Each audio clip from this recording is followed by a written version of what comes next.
Sikop ang usa ka 36 anyos nga lalaki human kini positibong giila nga maoy nangawat sa motorsiklo sa usa ka negosyante sa Barangay Kansuhong, Talisay City. Mayang report ni Fem Marie Dumabo.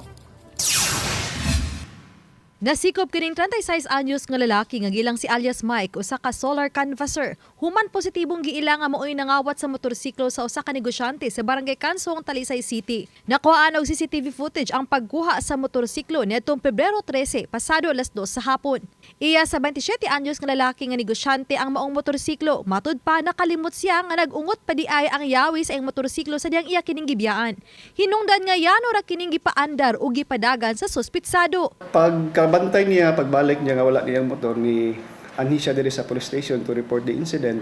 And then ato ang gitanaw ang atong gipaimbestigahan sa atong mga field investigators, unya gipa-review ang CCTV.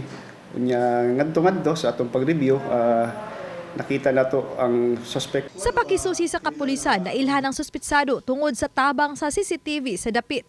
Kanhi kini molupyo sa barangay apan mibalhin na sa pagpuyo sa City of Naga. Nasikop si alias Mike gahapon sa hapon, Pebrero 15, ug nabawi ang motorsiklo sa biktima. Kasong karnaping ang gipasaka batok sa suspitsado karong adlaw. Samtang pahinumdom sa Talisay City Police sa publiko nga magbinantayon sa ilang mga butang tungod sa nagkadaghang mga mapahimuslanon. Samtang sugod karong adlaw, bispira sa Chinese New Year, nakanay na ang ilang police security plan alang sa mas hapsay nga kasaulugan sa Chinese New Year ug mang adlaw.